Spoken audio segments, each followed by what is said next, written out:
Let's return to one of our top stories for you this morning. The average cost of filling a car with petrol has topped £100 for the very first time. Well, joining me now is the president of the AA, Edmund King. Good to have you on the programme, Edmund. I mean, it is an unwelcome milestone, to say the least, isn't it, when the cost of filling up your average-sized car is over £100. Did you ever think you'd see this in your lifetime? No, I've got to say it has been quite a shock that today the average family car, you go out to the garage and you can end up paying £100 and 27p to fill up. That is a record. And even over the last day, prices have gone up 2p a litre for petrol, 2p a litre for diesel. So it really is becoming untenable, particularly for those on low incomes. We've already found from our research that 2% of those in low incomes are actually having to get rid of their car. 27% are actually cutting back on food shopping because they need the car, because they live in rural areas or they work night shifts. And there's really no alternative. They still have to pay for fuel. And that's why today we are demanding action. OK, well, let's talk about that. What would you like to see happen, given the government have already cut fuel duty by 5p a litre? And do you think that fuel retailers are benefiting excessively? One Tory MP today said that they are fleecing the motorists. Would you go as far as that? Well, I think there are two sides to this. One is there is no doubt that in most of the UK, we need more fuel price transparency. We see it day in, day out. The prices vary so much. And whilst we understand that retailers in deep rural areas don't have so much through traffic, so they have to charge a bit more, and we totally understand that.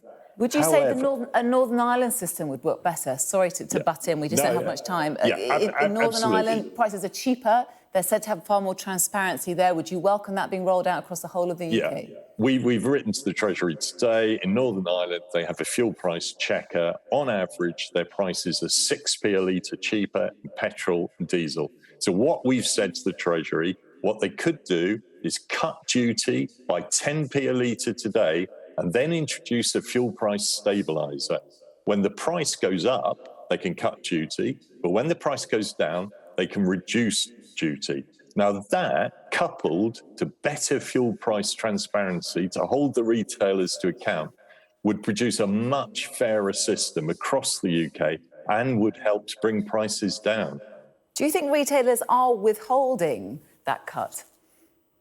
Well, the first 5p, we've since passed that, and prices fluctuate so much, it's very difficult to see.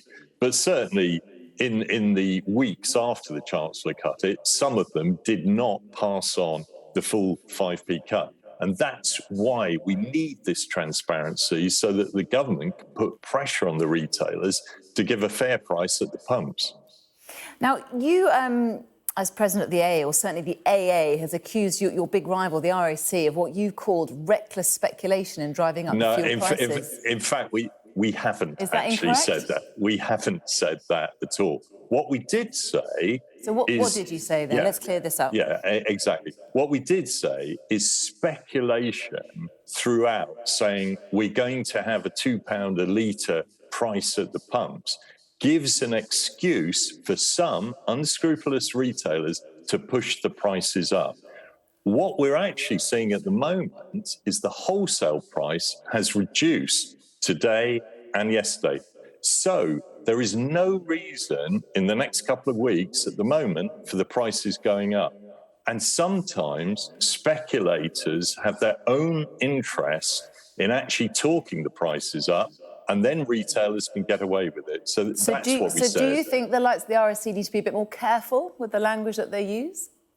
Well, I think some speculators do use the fact that everyone's saying we're going to have 2p a litre gallons. Which is what the RAC said, which is where this all comes from. Yeah, but we were not talking about them. We were talking about speculation in the market. And there are many predicting $137 a barrel up until Christmas. And the same people predicting that were predicting $200 a barrel back in 2008.